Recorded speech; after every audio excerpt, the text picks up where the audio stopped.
To derive the specific gravity of a soil, the following equipment is needed.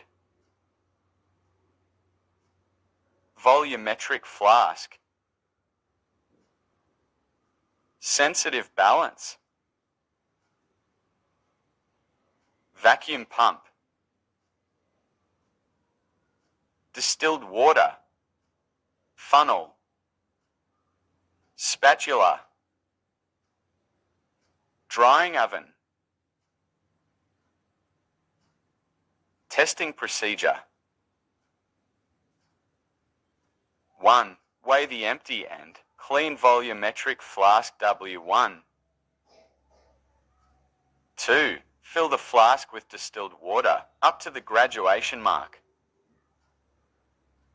3. Clean and dry the inside above the water level and the outer part of the flask and weigh at W2.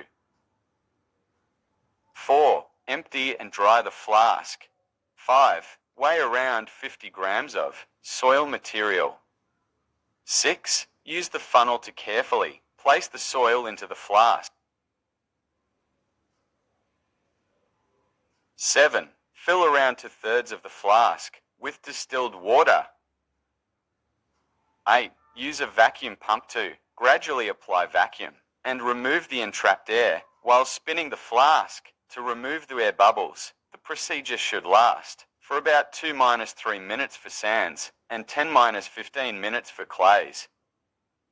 9. Remove the vacuum, clean and dry the flask, and add distilled water up to the mark. 10. Weigh the flask W4. 11. Use the thermometer to derive the temperature of the water.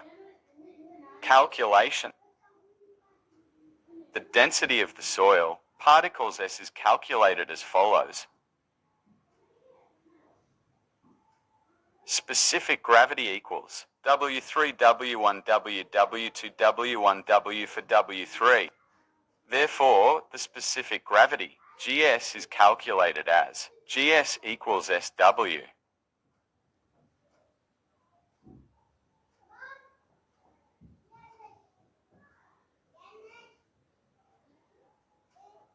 GS 20 equals GSK, where K is the temperature correction factor.